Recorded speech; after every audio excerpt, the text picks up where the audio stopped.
New VA ratings for burn pits. Let's talk about it.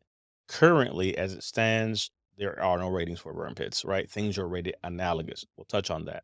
But this article caught my attention. So I wanted to briefly touch on it because there are some changes that are coming potentially. So the article reads that VA has vowed to fix veterans that receive disability benefits for burn pit injuries. Critics are saying it takes too long.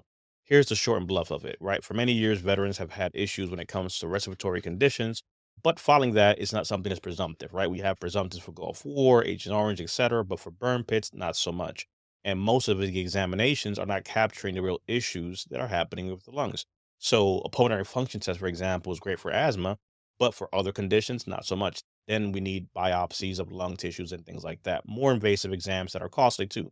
So, here specifically, the VA system's awarding benefits does not have a diagnostic code for constrictive bronchiolitis or CB, right? And these are things that have been linked to veterans that have been exposed to service in the Southeast Asia, Afghanistan, and Djibouti. One of the things to look at here is because it's rated analogous to something else, usually the ratings are zero, as we see here, right? When there is no specific criteria, it's rated as something else. That is here at the CFR. We'll jump on over 4.20 analogous ratings, which means as we zoom in here, where basically there is no rating for a thing, we can look at something similar to that and rate it accordingly. So that is useful until it's not useful in case like this. Now we have an alarming number of veterans in this case.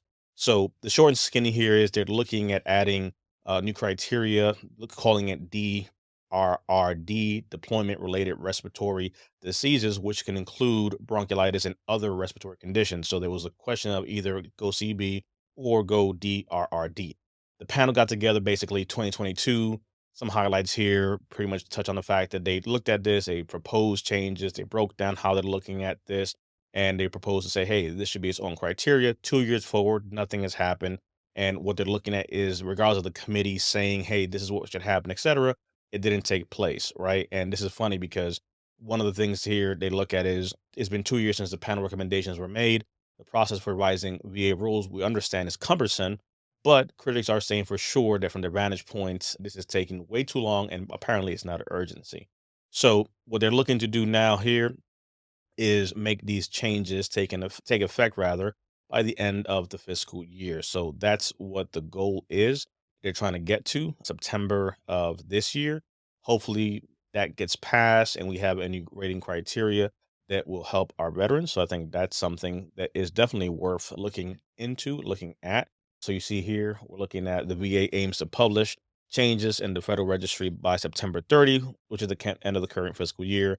So hopefully that all gets passed and does what it's supposed to do. I think it's interesting because again, it's something that's noted, looking at the analogous, how it's rated, looking at how the fact that it could be looked at asthma or look at something else, but again, symptomology, etc. And the fact is that there are studies. Last point, National Library of Medicine here, cognitive bronchiolitis in soldiers returned from Iraq and Afghanistan. They did a sample study, looked at things.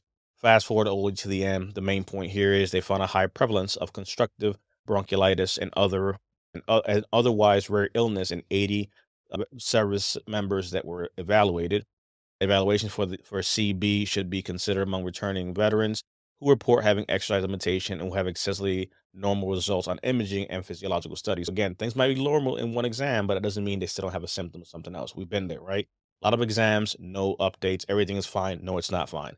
Hopefully this comes to play, but this is something to keep an eye out for. We'll see what happens by the end of the fiscal year, but maybe a new rating for burn pits. Let me know your thoughts in the comments.